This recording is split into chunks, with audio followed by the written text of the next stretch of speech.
అస్సలాము అలైకుం అండి. ఈరోజు నేను చికెన్ కోఫ్తాలు చేయబోతున్నాను. చికెన్ కోఫ్తాలకి చికెన్ శుభ్రంగా కడిగి ఇలాగా చిన్న చిన్న ముక్కలు చేసుకున్నాను. ఈ ముక్కలు చిన్న చిన్న ముక్కలు అంటే మరీ చిన్న ముక్కలు అవసరం, మిక్సీలో వేసేస్తాం కదా. బాగా శుభ్రంగా కడిగి నీట్గా ఇలా ముక్కలు చేసుకున్నాను కదా. ఇందులోకి ఏమేమి వేసుకోవాలో నేను చెప్తాను. ఇప్పుడు పుదీనా, కొత్తిమీర,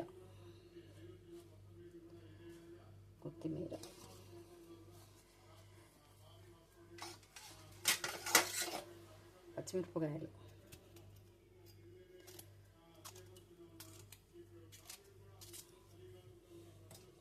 రెండు పచ్చిమిరపకాయలు వేస్తున్నానండి.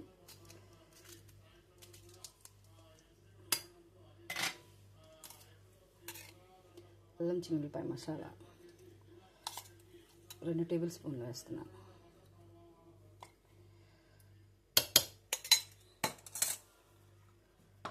తర్వాత ఉప్పు తగినంత వేసుకోండి, అంత కావాలంటే అంత. తర్వాత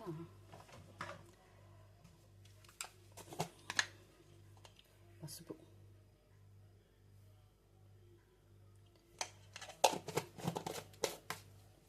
ఇదంతా గ్రైండ్ చేయాలండి.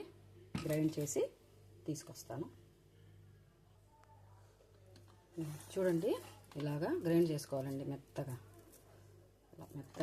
గ్రైండ్ చేసుకోవాలి.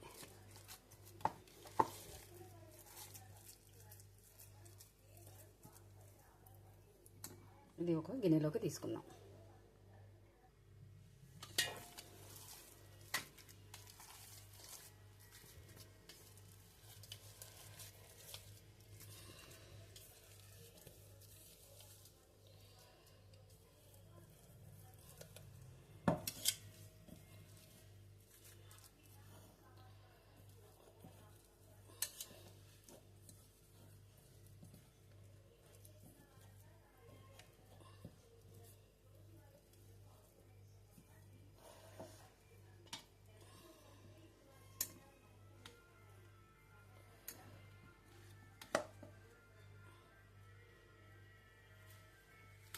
ఇలా చేసుకున్నాం కదా, ఇది పక్కన పెట్టేసేయండి.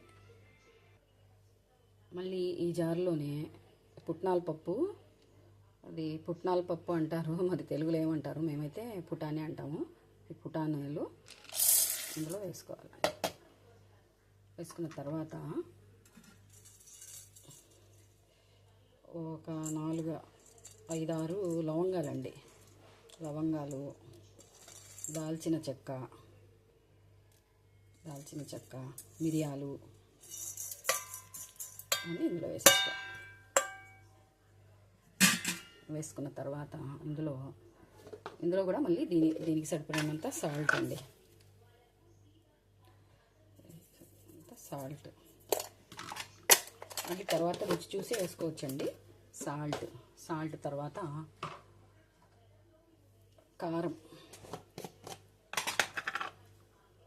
కారం అండి. నాకు ఎంత కావాలంటే అంత కారం వేసుకుని 2 స్పూన్లు వేస్తున్నాను. మీకు కావాల్సిందంటే ఎక్కువ స్పూన్ వేసుకోవచ్చు. 2 స్పూన్ల కారం కదా. తర్వాత ధనియాల పొడి అండి, 1 స్పూన్ అంతవరకు ధనియాల పొడి వేసుకోండి. ధనియాల పొడి, దీన్ని మళ్ళీ గ్రైండ్ చేయాలి. గ్రైండ్ చేసి తీసుకొస్తాను. ఇలాగ పౌడర్ చేయాలండి మెత్తగా. ఇది కూడా మెత్తటి పౌడర్ లాగా చేసేసుకోండి. చేసేసుకున్న తర్వాత ఇది 2 కలిపేయండి. కలుపుతానండి. ఇప్పుడు ఇందులో మనం గ్రైండ్ చేసి పెట్టుకున్న చికెన్ ఉంది కదా, ఈ చికెన్లో ఈ పౌడర్ కలపాలి. అంటే మొత్తం కలుపుకోద్దండి, చూసుకొని కావాల్సినంత కలుపుకోవాలి. ఇప్పుడు కలుపుతాను. చూడండి, ఈ గిన్నె చిన్నదిగా ఉందండి, కొద్దిగా పెద్ద గిన్నెలోకి మార్చుకుందాం. పెద్ద గిన్నె తీసుకున్నానండి, పెద్ద గిన్నెలోకి షిఫ్ట్ చేసుకుంటున్నాను. ఇందులో పట్టదండి, బాగా ఇది కలపాలి బాగా. ఇందులోకి ఈ పౌడర్ అంతా ఈ చికెన్ మిక్స్ అయిపోవాలి బాగా ఈ చికెన్లోకి. ఇప్పుడు అప్పుడు మనం చూసుకొని టేస్ట్కి కొద్దిగా ఏమన్నా ఉప్పు పడుతుందేమో అప్పుడు మళ్ళీ యాడ్ చేసుకోండి. మీరు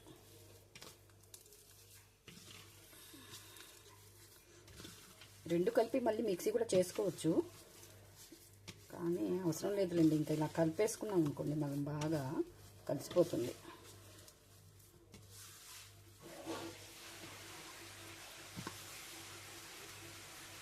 కావాలంటే కొద్దిగా జస్ట్ ఎక్కువ అసలు ఎక్కువ వాటర్ వాడకూడదు, ఊరక కొద్దిగా చిలకరించండి. వాటర్ ఎక్కువ వద్దండి వాటర్.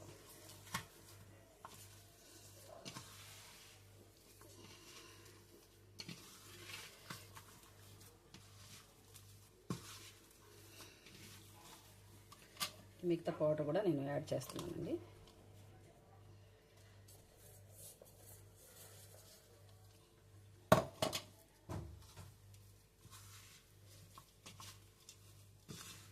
ఎక్కువ ఇది మేము మటన్తో చేస్తామండి, కానీ ఇప్పుడు అందరూ చికెన్తో కూడా చేస్తున్నారు. అంతకుముందు మేమందరం ఎప్పుడు మటన్తోనే చేసేవాళ్ళం, మటన్ కబాబ్స్ అన్నమాట. ఇప్పుడు అందరూ చికెన్తో చేస్తున్నారు. అందుకని 2 సార్లు ట్రై చేశానండి. నేను ట్రై చేశాను, బాగా వచ్చింది. మొత్తం పొడి పట్టిద్దండి దీనికి.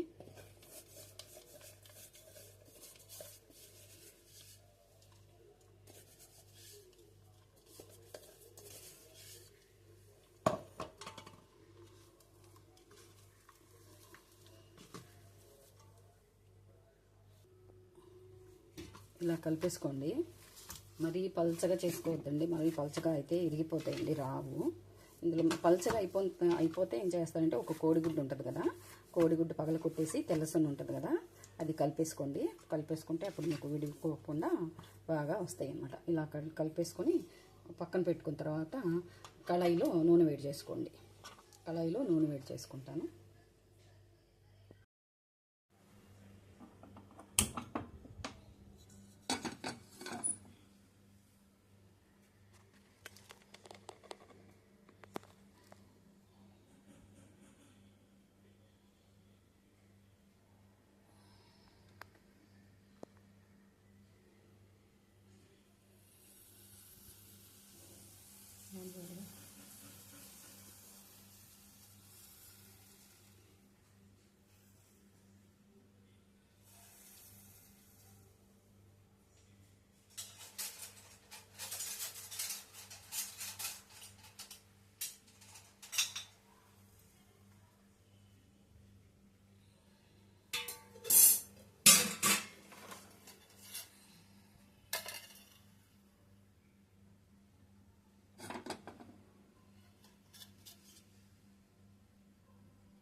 నూనె వేడుకుంది, నూనె వేడి చేయాలి.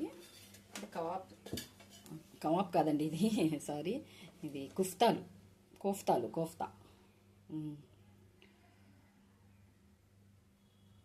కోఫ్తాలు మనం ఏ షేప్లో అయినా చేసుకోవచ్చండి. రౌండ్గా చేసుకోవచ్చు, గారెల్లాగా చేసుకోవచ్చు, పొడవుగా చేసుకోవచ్చు, ఎలా అయినా చేసుకోవచ్చు, మన ఇష్టం. ఇది నూనె వేడిన తర్వాత ఇప్పుడు వీటిని ఇందులో వేద్దాం. నూనె వేడైందండి. కొద్దిగా చేతులకి కొద్దిగా ఆయిల్, వేడి ఆయిల్ కాదండి, చల్లని ఆయిల్ కొద్దిగా రాసుకొని, ఇది కొద్దిగా పిండి కొద్దిగా తీసుకొని ఇలాగా గారెలు చేస్తాం చూసారా, అలాగా చేసుకోండి. గారెల్లాగా చేసుకోవచ్చు, నేను చెప్పాను కదా ఏ షేప్ అయినా చేసుకోవచ్చని. మీకు ఇష్టమైన షేప్ చేసుకోండి. నేనైతే గారెల్లాగా చేసుకుంటున్నాను, సిమ్లో పెడుతున్నానండి. బాగా వేడైపోయింది ఆయిల్. గారెల్లాగా వేసేస్తాను.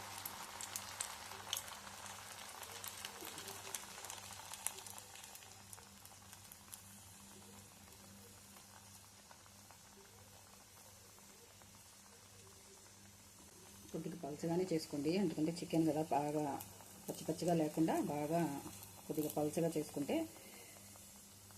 బాగా ఉడుకుతుంది. కొద్దిగా ఆయిల్ మాత్రం వద్దుకొని వేసుకోండి.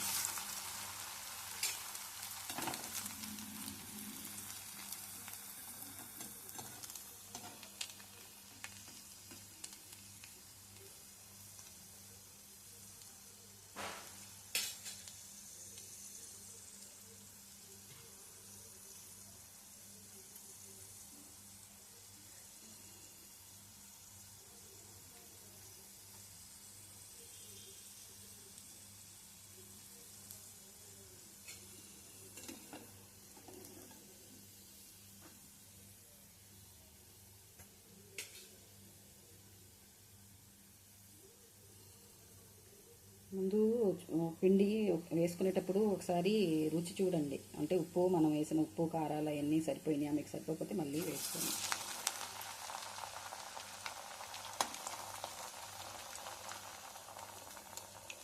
ఇవి పప్పుచారులోకి నంచుకోవడానికి, పప్పుచారు లాంటి వాటిలో నంచుకుంటే అసలు ఉట్టే కానీ తినేస్తారండి పిల్లలకి ఇస్తే, గారెల్లాగా. ఇవి షేప్స్ ఏమైనా చేసుకోవచ్చు అని చెప్పాను కదా, అలాగా. ఇప్పుడు గారెలు అనుకొని గారెల షేప్లో చేసుకొని తినేస్తారు.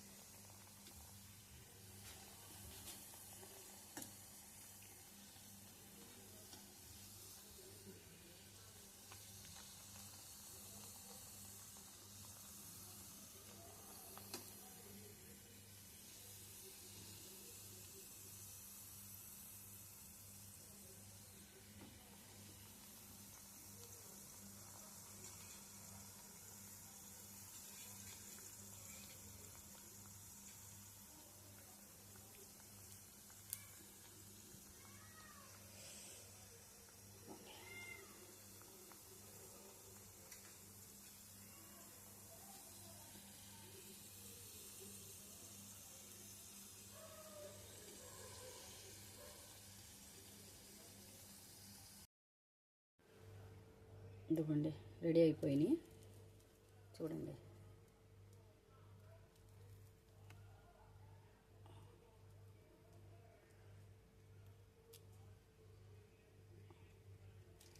చాలా బాగుంటాయండి టేస్ట్. మీరు తయారు చేసుకొని తినండి.